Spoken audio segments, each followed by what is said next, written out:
Hey there, pirates. Welcome aboard the Anime No Mi channel. Shanks and his evil twin are working together. When Eiichiro Oda created One Piece, he didn't just deliver a pirate adventure with devil fruit powers and seas full of dangers, he also built a political and mystical universe packed with secrets. Among those secrets, perhaps the most intriguing is Shanks' role on the board. From Chapter 1, Shanks stood out as a character who seemed simple at first glance, a cheerful pirate who drank with his crew and laughed even at his own defeats. But little by little, the manga revealed that Shanks is directly involved with the world government and even the Gorosei. That alone would already be way too strange for a Yonko. But Shanks isn't alone. He's working with his brother, the greatest warrior of Imu-sama. Guys, Shanks' identical twin brother has been hidden all this time, and he's the real explanation behind that big scene in Chapter 907 when we see Shanks sitting before the Gorosei. The big question that always came up was, why would a Yonko, a natural enemy of the world government, be sitting there, talking as an equal with the five most powerful men in the government?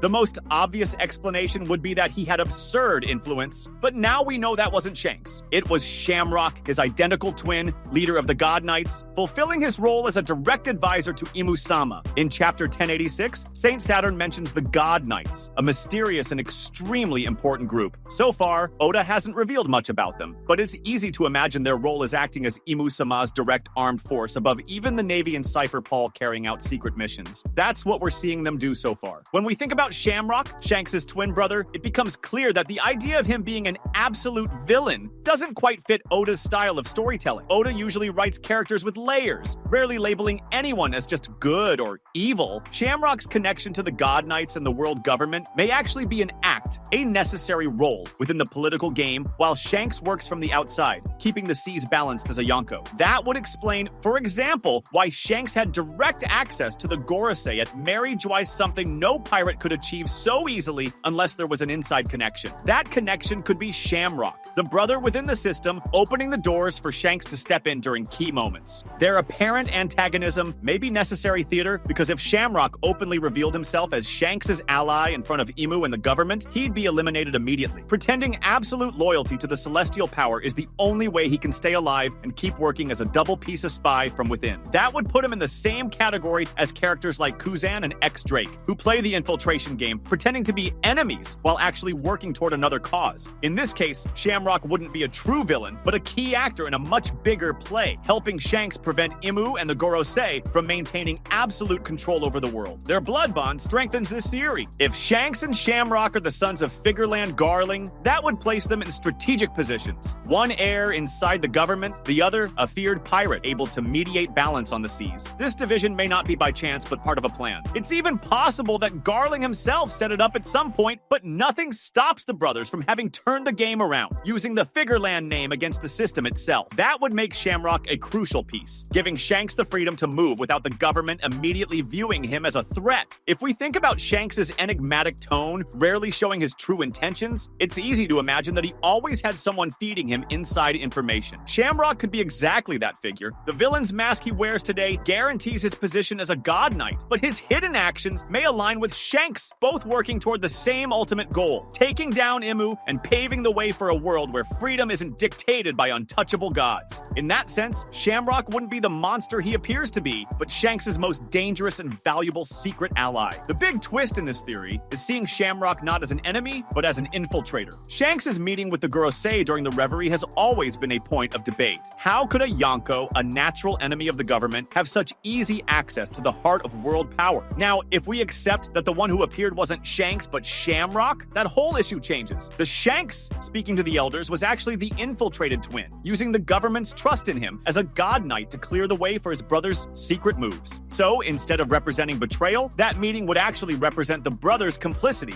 in an intergalactic espionage game. This hidden blood tie would be the key to their strategy. Shanks, sailing the pirate world, balancing the Yonko, and making sure the new world doesn't spiral into irreversible chaos, would act as a kind of guardian of the seas. Meanwhile, Shamrock, under the disguise of loyal servant to Imu and the Gorosei, would collect crucial information about the government's plans, about Imu's true nature, and especially about the ultimate weapon that threatens the world. This duality is powerful because it makes both characters extremely influential, without their enemies realizing the alliance. The most interesting clue supporting this idea is the way the world government has always treated Shanks differently. Unlike Kaido, Big Mom, or even Whitebeard, Shanks was never aggressively hunted by the Navy. The reason for that has always seemed suspicious. An infiltrated brother would help explain why Shanks' relationship with the Central Powers has always seemed less hostile than it should. Shamrock could be smoothing over reports, interfering in decisions, delaying direct orders against the Yonko, giving Shanks room to maneuver. Not a coincidence, but carefully coordinated work behind the scenes. And the ultimate goal? Here's where the boldest part of the theory comes in. Shanks and Shamrock may not be fighting on opposing sides, but against the same invisible enemy, Imu. By staying close to Imu, Shamrock could study his weaknesses, uncover the secrets of the empty throne, and above all, pass to Shanks and his allies information that would be impossible to obtain from the outside. This secret bond would become one of the few hopes for balancing the game against the nearly divine figure who rules the world. And we can't forget that Shanks has always shown an aura of responsibility and awareness greater than most pirates. From the very beginning, he protected Luffy and staked his future on that boy. Perhaps because through Shamrock's information, he already knew Luffy would be the key to defeating Imu and revealing the truth of the Void Century. Another detail that strengthens the idea that Shamrock isn't a villain is the way Oda tends to develop complex characters. Important figures are rarely purely evil or purely good. One Piece constantly plays with gray morality. Even the Gorosei, by agreeing to meet with Shanks, showed that there was a level of trust and recognition. This only makes sense if we understand that trust is built by Shamrock over decades serving the God Knights. But his true goal isn't preserving the corrupt system. It's the chance to implode it from within. If we think about how this revelation could unfold in the story's future, it's easy to imagine a shocking moment where Shamrock reveals himself not as an enemy, but as an ally. A critical moment could be during the final battle against Imu, when the Straw Hats are about to be crushed by the government's overwhelming power. At that instant, Shamrock could turn the tide, using his access and apparent loyalty to sabotage Imu's defenses, unlock hidden weapons, or even reveal the location of the true throne. Shanks' reaction would be telling. The Yonko, who always seemed